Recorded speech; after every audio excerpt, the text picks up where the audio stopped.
Mas é impressionante, né? A maneira como o problema nunca tá perto, né? O problema nunca tá perto. O Moraes não fala do problema. O Moraes, ele finge que não é com ele. Ele fala sobre todos os assuntos, menos aquele perguntado pela jornalista da Oeste. E aí, existe... Onde que está a democracia no meio de toda essa corrupção que eu não estou achando? Eu estou achando que você se utilizou e se utiliza da máquina para obstruir a verdadeira justiça e para promover perseguição dentro de uma agenda de controle de poder, de status e de oligarcas, de ausência total de livre concorrência e livre mercado em prol de um país de monopolistas e oligopolistas. O Supremo nada mais é do que isso. O Supremo, julgando questões tributárias complexas, ele consegue favorecer determinados grupos, a depender da maneira para onde eles empurram isso. Se eles são corruptíveis para participar de suruba de Vorcaro, vocês acham que não tem outros grupos econômicos que já se colocaram ao lado do Supremo e dos seus ministros nos gabinetes para fazer um acórdão a 4 mãos? Ou uma decisão monocrática em sede liminar? Vocês realmente acreditam que o cara que mete 129 milhões de reais dentro de um contrato, se o cara colocou 129 milhões num contrato, vamos parar para fazer uma análise do perfil psicológico do Alexandre.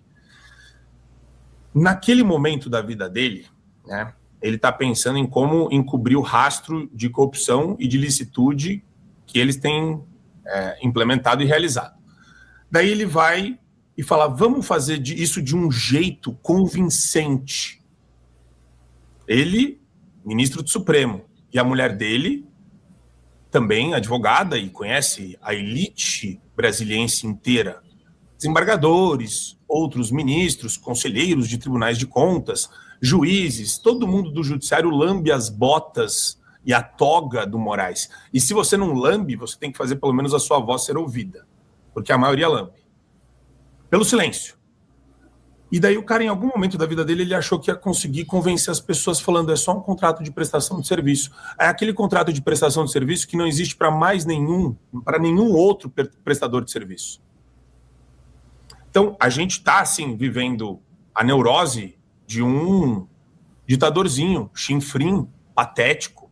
A gente vive no mundinho dele. Eu quero deixar de viver no mundo do Alexandre de Moraes. E o mundo do Alexandre de Moraes hoje é o Brasil. Né? Então, não dá, gente. É um negócio assim... Aí o cara fica jogando o corpo para fora, o Ciro Nogueira. Aí o Moraes finge que não é com ele. Pessoal, é obrigação nossa. Cada um da nossa audiência pode me odiar, pode achar que eu sou um lixo, pode não gostar do Segré, pode desprezar todo mundo. Né? Só não pode desprezar Esther. Isso eu não vou admitir. Mas esse pessoal, gente... está sendo chamado de trouxa na cara dura. Por isso que o José Dirceu não consegue mais. O José Dirceu é pelo menos um cara que tem respeito próprio. O petista que defende o Moraes não tem respeito próprio. Ele se autodeclara um estúpido. Ele se autodeclara, é como se ele aparecesse no mercado político e falasse, galera, eu sou uma putinha à venda. Eu posso ser comprado. Então hoje eu estou bajulando um cara que é imbajulável. Eu estou tentando pegar a faca enquanto ela cai no chão. Não, pode voltar. Eu só queria fazer a provocação mesmo. Quem se abraça hoje com o Alexandre de Moraes está pegando a faca que está caindo no chão. Vai se cortar. Estou errado na minha análise, Segré? Não, não está. Mas isso também tem a ver, ampliando o círculo de raciocínio, ou da falta dele, com o PT. Se você pegar o eleitor do PT, por que alguém poderia continuar a votar nessa proposta que até agora, quando você toma o exemplo do Brasil do Norte, tem mais gente pendurada no Bolsa Família, não motiva a produção, não motiva o trabalho. Estive outro dia com o coronel Melo Araújo, vice-prefeito, e ele me falava, olha para uma pessoa que hoje recebe Bolsa Família e que de repente... Se estiver em situação de rua, ele tem albergue para dormir e tomar banho.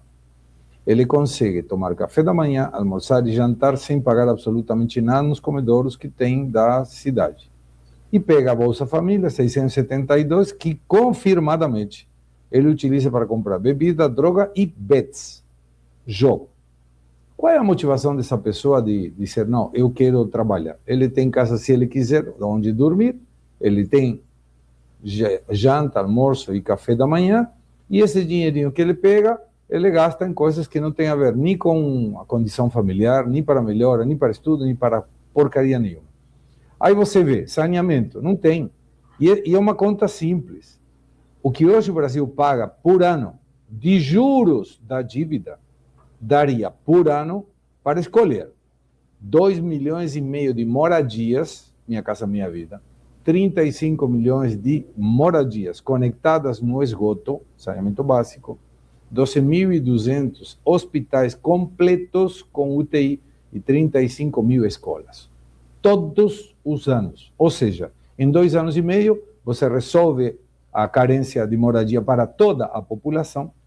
Em 2 anos, você resolveu toda a falta de saneamento, apenas sem gastar mais do que arrecada. Olha só que simples, que conta simples.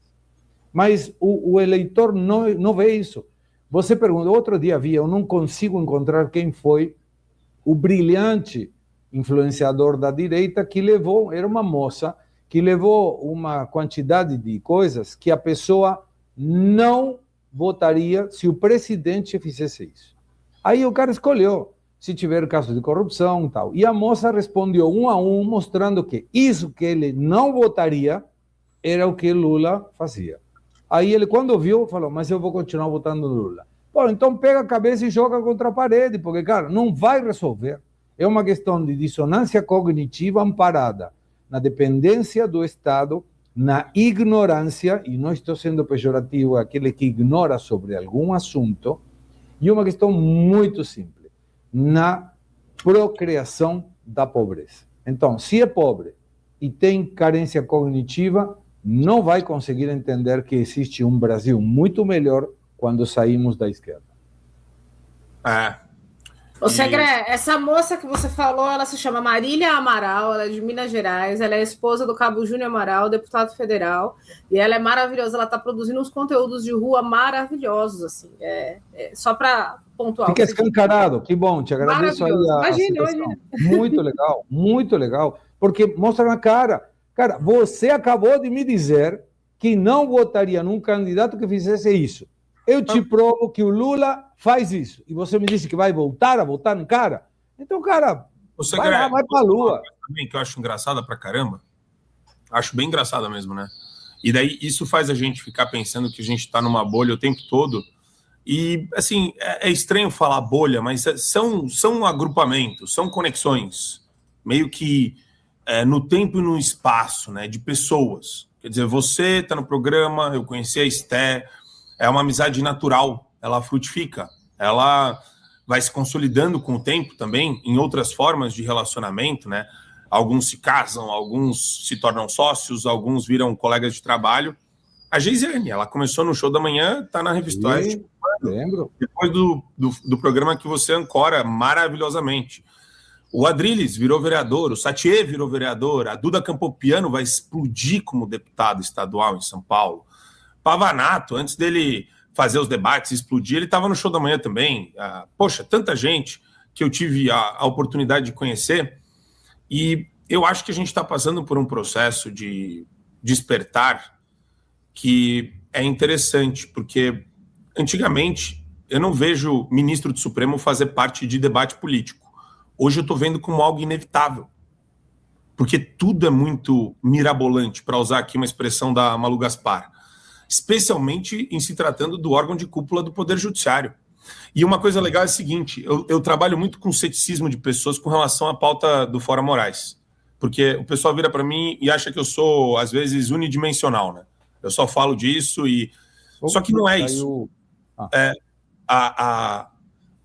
É um negócio tão nefasto que está acontecendo no STF, e daí quem fala? E daí eu provoco a pessoa de volta quando ela vira e fala, você tem que trazer outras pautas. Eu levo várias pautas para os lugares onde eu palestro, onde eu estou presente, debato. Mas é engraçado, porque daí eu pergunto de volta, e quem traz essa pauta aqui? Fora eu aqui, nos lugares que eu estou indo. da política mineira. Da política mineira. E a galera não sabe responder.